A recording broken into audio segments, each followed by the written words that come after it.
کہ کچھ سمجھ ہی نہیں سکتے؟ اے اہل ایمان، جو پاکیزہ چیزیں ہم نے تم کو عطا فرمائی ہیں ان کو کھاؤ، اور اگر اللہ ہی کے بندے ہو تو اس کی نعمتوں کا شکر بھی ادا کرو۔ اس نے تو تم پر بس مرا ہوا جانور اور لہو اور سور کا گوشت اور جس چیز پر اللہ کے سوا کسی اور کا نام پکارا جائے حرام کر دیا ہے۔ ہاں، جو مجبور ہو جائے بشرطے یہ کہ اللہ کی نافرمانی نہ کرے اور حد ضرورت سے باہر نہیں نکل جائے، اس پر کچھ گناہ نہیں، بے شک اللہ بخشنے والا رحم کرنے والا ہے۔ جو لوگ اللہ کی کتاب سے ان آیتوں اور ہدایتوں کو جو اس نے نازل فرمائی ہیں چھپاتے ہیں اور ان کے بدلے تھوڑی سی قیمت یعنی دنیاوی منافعت حاصل کرتے ہیں، وہ اپنے پیٹوں میں محض آگ بھرتے ہیں۔ ایسے لوگوں سے اللہ قیامت کے دن نہ کلام کرے گا اور نہ ان کو گناہوں سے پاک کرے گا، اور ان کے لیے دکھ دینے والا عذاب ہے۔ یہ وہ لوگ ہیں جنہوں نے ہدایت چھوڑ کر گمراہی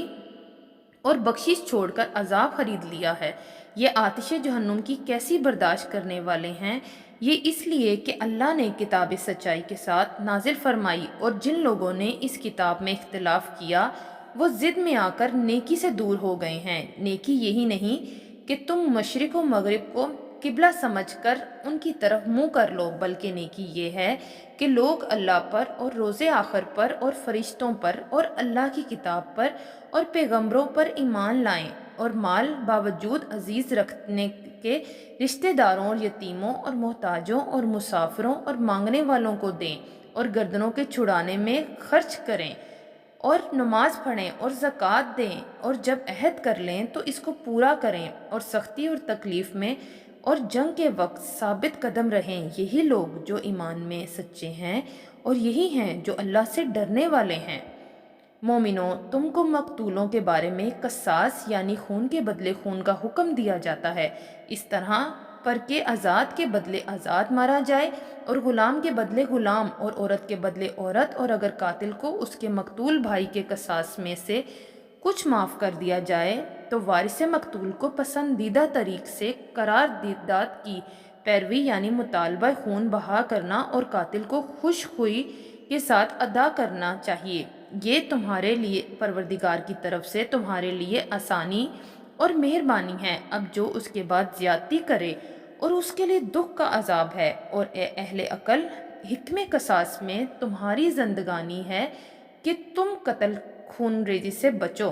تم پر فرض کیا جاتا ہے کہ جب تم میں سے کسی کو موت کا وقت آ جائے تو اگر وہ کچھ مال چھوڑ جانے والا ہو تو ماں باپ اور رشتہ داروں کے لیے دستور کے مطابق وصیت کر جائے۔ اللہ سے ڈرنے والوں پر یہ ایک حق ہے۔ پھر جو شخص وصیت کو سننے کے بعد اس کو بدل ڈالے تو اس کے بدلنے کا گناہ انہی لوگوں پر ہے جو اس کو بدلیں، اور بے شک اللہ سنتا جانتا ہے۔ اب اگر کسی کو وصیت کرنے والے کی طرف سے کسی وارث کی طرفداری یا حق تلفی کا اندیشہ ہو تو اگر وہ وصیت کو بدل کر وارثوں میں صلح کرا دے تو اس پر کچھ گناہ نہیں، بے شک اللہ بخشنے والا ہے، رحم والا ہے۔ مومنوں، تم پر روزے فرض کیے گئے ہیں جس طرح تم سے پہلے لوگوں پر فرض کیے گئے تھے، تاکہ تم پرہیزگار بنو۔ روزوں کے دن گنتی کے چند روز ہیں، تو جو شخص تم میں سے بیمار ہو یا سفر میں ہو تو دوسرے دنوں میں روزوں کا شمار پورا کر لے، اور جو لوگ روزہ رکھنے کی طاقت رکھیں لیکن نہیں رکھیں وہ روزے کے بدلے محتاج کو کھانا کھلا دیں، اور جو کوئی اپنی مرضی سے زیادہ نیکی کرے تو اس کے حق میں زیادہ اچھا ہے، اور اگر سمجھو تو روزہ رکھنا ہی تمہارے حق میں بہتر ہے۔ روزوں کا مہینہ رمضان کا مہینہ ہے جس میں قرآن اول نازل ہوا، اور جو لوگوں کا رہنما ہے، اور جس میں ہدایت کی کھلی نشانیاں ہیں، اور جو حق و باطل کو الگ الگ کرنے والا ہے۔ تو جو کوئی تم میں سے اس مہینے میں موجود ہو چاہیے کہ پورے مہینے کے روزے رکھے، اور جو بیمار ہو یا سفر میں ہو تو دوسرے دنوں میں روزے رکھ کر ان کا شمار پورا کر لے۔ اللہ تمہارے حق میں آسانی چاہتا ہے اور سختی نہیں چاہتا، اور یہ آسانی کا حکم اس لیے دیا گیا ہے کہ تم روزوں کا شمار پورا کر لو، اور اس احسان کے بدلے کہ اللہ نے تم کو ہدایت بخشی ہے تم اس کو بزرگی سے یاد کرو اور اس کا شکر کرو۔ اور اے پیغمبر، جب تم میں سے میرے بندے میرے بارے میں دریافت کریں تو انہیں معلوم ہو کہ میں تمہارے پاس ہی ہوں، اور جب کوئی پکارنے والا مجھے پکارتا ہے تو میں اس کی دعا قبول کرتا ہوں۔ تو ان کو چاہیے کہ میرے حکموں کو مانیں اور مجھ پر ایمان رکھیں تاکہ نیک رستہ پائیں۔ روزوں کی راتوں میں تمہارے لیے اپنی عورتوں کے پاس جانا جائز کر دیا گیا ہے، وہ تمہاری پوشاک ہیں اور تم ان کی پوشاک ہو، اور اللہ کو معلوم ہے کہ تم ان کے پاس جانے سے اپنے حق میں خیانت کرتے تھے، سو اس نے تم پر مہربانی کی اور تمہاری حرکات سے درگزر فرمائی، تو اب تم کو اختیار ہے کہ ان سے مباشرت کرو، اور اللہ نے جو چیز تمہارے لیے لکھ رکھی ہے یعنی اولاد، اور اس کو اللہ سے طلب کرو اور کھاؤ اور پیو یہاں تک کہ صبح کی سفید دھاری رات کی سیاہ دھاری سے الگ نظر آنے لگے، پھر روزہ رکھ کر رات تک پورا کرو، اور جب تم مسجدوں میں اعتکاف بیٹھتے ہو تو ان سے مباشرت نہ کرو، یہ اللہ کی حدیں ہیں، ان کے پاس نہ جانا۔ اسی طرح اللہ اپنی آیتیں لوگوں کو سمجھانے کے لیے کھول کھول کر بیان فرماتا ہے تاکہ وہ پرہیزگار بنیں اور آپس میں ایک دوسرے کا مال ناحق نہ کھاؤ اور نہ اس کو رشوت حاکموں کے پاس پہنچاؤ تاکہ لوگوں کے مال کا کچھ حصہ ناجائز طور پر کھا جاؤ، اور اسے تم جانتے بھی ہو۔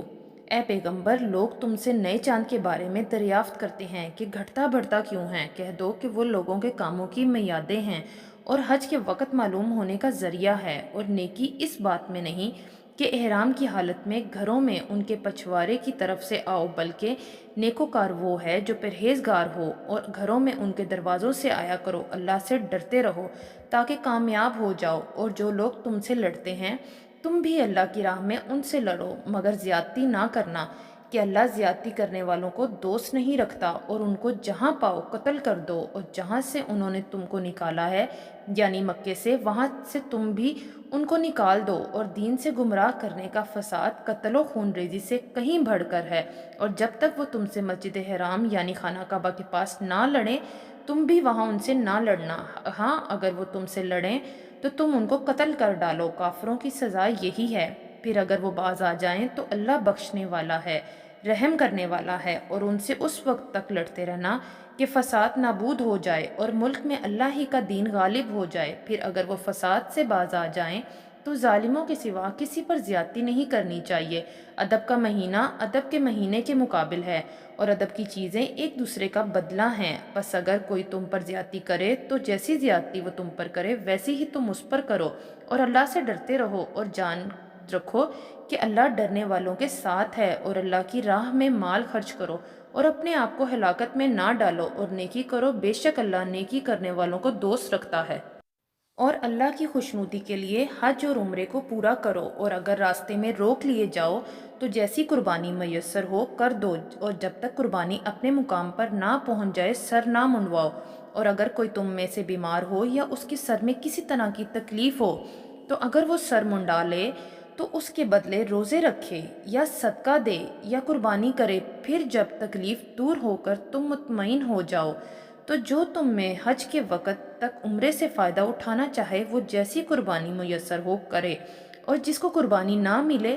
وہ 3 روزے ایام حج میں رکھے، اور 7 جب واپس ہو یہ پورے 10 ہوں گے۔ یہ حکم اس شخص کے لیے ہے جس کے اہل و عیال مکے میں نہ رہتے ہوں، اور اللہ سے ڈرتے رہو اور جان رکھو کہ اللہ سخت عذاب دینے والا ہے۔ حج کے مہینے معین ہیں اور جو معلوم ہیں، تو جو شخص ان مہینوں میں حج کی نیت کر لے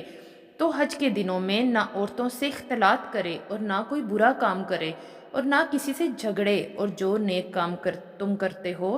وہ اللہ کو معلوم ہو جائے گا، اور زیادہ راہ یعنی راستے کا خرچ ساتھ لے جاؤ کیونکہ بہترین زیادہ راہ پرہیزگاری ہے، اور اے اہل عقل مجھی سے ڈرتے رہو، اس کا تمہیں کچھ گناہ نہیں کہ حج کے دنوں میں بذریعہ تجارت اپنے پروردگار سے روزی طلب کرو، اور جب عرفات سے واپس ہونے لگو تو مشعر حرام یعنی مزدلفہ میں اللہ کا ذکر کرو، اور اس طرح ذکر کرو جس طرح اس نے تم کو سکھایا، اور اس سے پیشتر تم لوگ ان طریقوں سے محض ناواقف تھے۔ پھر جہاں سے اور لوگ واپس ہوں وہیں سے تم بھی واپس ہو، اور اللہ سے بخشش مانگو، بے شک اللہ بخشنے والا ہے، رحمت کرنے والا ہے۔ پھر جب حج کے تمام ارکان پورے کر چکو تو مینا میں اللہ کو یاد کرو جس طرح اپنے باپ دادا کو یاد کیا کرتے تھے، بلکہ اس سے بھی زیادہ، اور بعض لوگ ایسے ہیں جو اللہ سے التجا کرتے ہیں کہ اے پروردگار ہم کو جو دینا ہے دنیا ہی میں دے دے، اور ایسے لوگوں کا آخرت میں کچھ حصہ نہیں۔